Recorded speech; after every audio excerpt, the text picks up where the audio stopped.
किसी ने कहा बिना कलश के प्राण प्रतिष्ठा कैसे होगी, किसी ने कहा बिना कलश के प्राण प्रतिष्ठा कैसे होगी, किसी ने कहा जब चुनाव ही प्राण हो तो सोचो कौन सी प्रतिष्ठा दांव पे लगी होगी। लोग तो कुछ कहेंगे, लोगों का काम है कहना, आप जन की बात मत सुनना, सिर्फ मन की बात करना। फिर भी खुश थे हम, फिर भी खुश थे हम।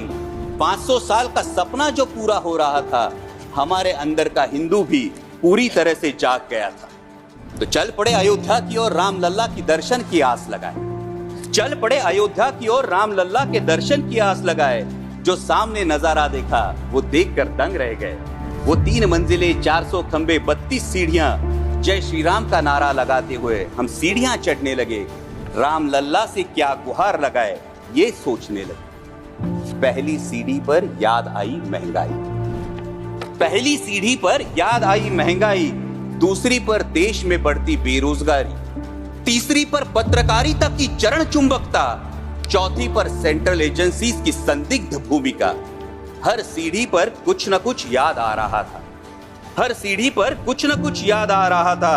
कहीं 15 लाख का जुमला, कहीं किसानों का आक्रोश था, कहीं महिला कुश्तीगिरों की वेदना थी, कहीं सालाना 2 करोड़ रोजगारों का वादा था, कहीं बढ़ती सांप्रदायिकता थी, तो कहीं चुनिंदा पूंजीपतियों पर मेहरबान हमारी सरकार का चेहरा था।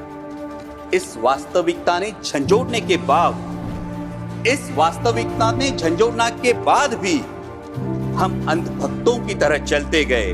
होश तो तब संभाला जब राम लल्ला के दर्शन हुए। हमें नतमस्तक देख राम लल्ला मुस्कुराते हुए बोले, हमें नतमस्तक देख राम लल्ला मुस्कुराते हुए बोले, मैं कल भी था, आज भी हूं, कल भी रहूंगा। जितना इस मंदिर में हूं उतना ही तुम्हारे मन में रहूंगा। लेकिन याद रखना हमेशा, लेकिन याद रखना हमेशा, मैंने त्रेता युग में रामराज जलाया था, तुम कलयुग में जीते हो जहां संविधान ने गणराज जलाया है। धर्म समाज का किनारा जरूर है, धर्म समाज का किनारा जरूर है, लेकिन देश एक बहती धारा है। किनारे को धारा के बीच में लाया तो प्रवाह अड़ जाता है, प्रगति के पथ से हट जाता है। इसलिए धर्म का ठेकेदार नहीं, पहरेदार बनना चाहिए। इसलिए धर्म का ठेकेदार नहीं, पहरेदार बनना चाहिए। तुम रहो न रहो, वो रहे न रहे, ये देश रहना चाहिए, देश का संविधान रहना चाहिए, देश का लोकतंत्र रहना चाहिए, ये देश रहना चाहिए। जय हिंद, धन्यवाद।